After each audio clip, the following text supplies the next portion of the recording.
Hey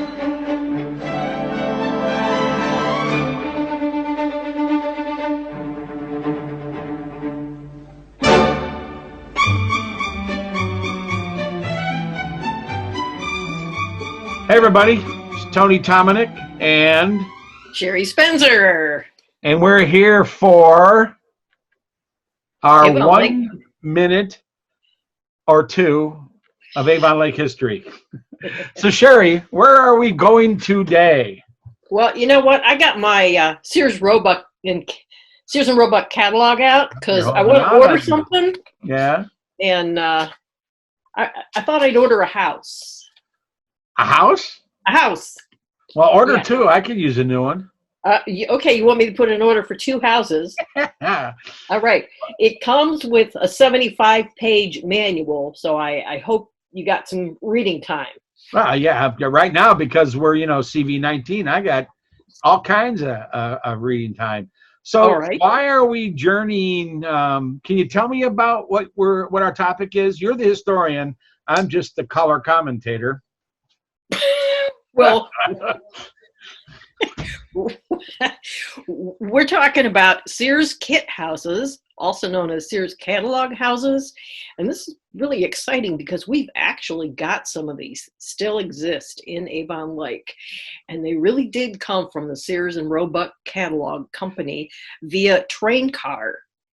You know, what's amazing is that I heard a little bit about this maybe a year or so ago when Heritage Avon Lake Historical Society brought a lady in and started talking about Sears homes. And as soon as she started to describe them, in my mind, I went, I know that house, I know that house.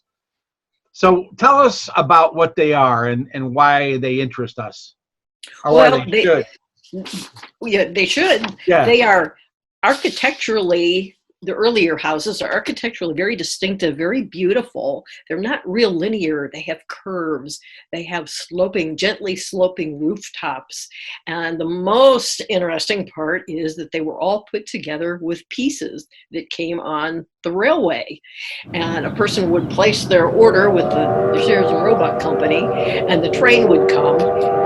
And the boxcar that contained the materials for their house would have a red seal on it, just like an old red seal on an envelope. And only the owner of the contents was allowed to break that seal, remove the contents, and deliver it to the location where they were going to build their house. So it was kind of like ordering out of the Christmas catalog, right?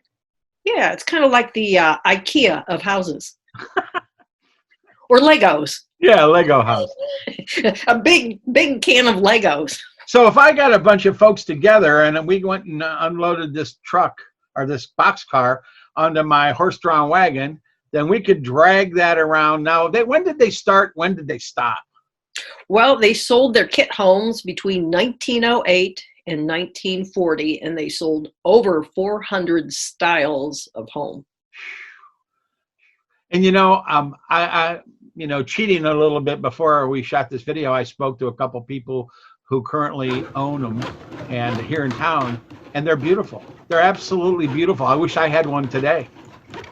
Yeah, I had to take a walk and go and see some of them because it was just so fun and so interesting to see these that are still standing. Yeah, and what I thought was amazing is that everything showed up in the nails, the paint, the plumbing, anything that you got with that house came in a boxcar. So it was, like the modern day, like a model building kit, only it was a real house.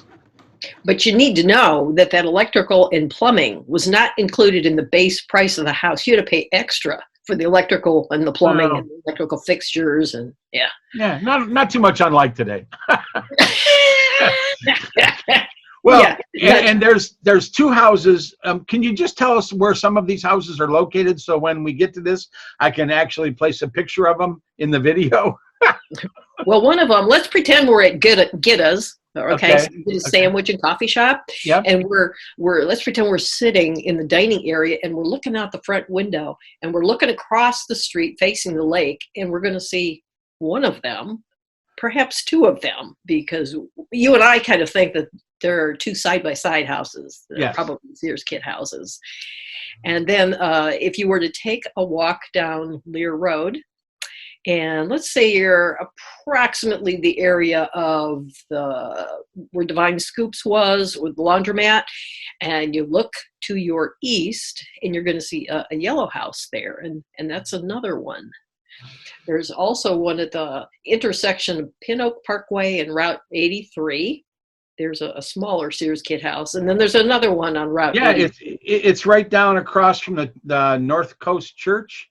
That's another one. Yeah. A Facebook friend owns that house. In fact, he sent me some interior pictures. I'll share them on the video. Pardon me.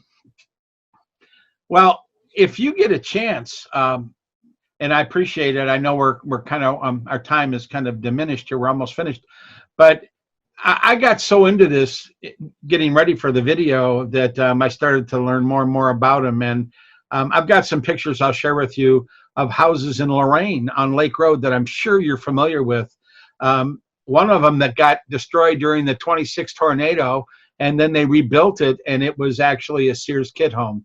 So I appreciate everybody tuning in to see Sherry, wave Sherry, and me. And when you think about the CV-19 quarantine, you'll now have video memories of what we did during this time. So again, this is Avon Lake Historical Society, Sherry and Tony saying thank you for coming.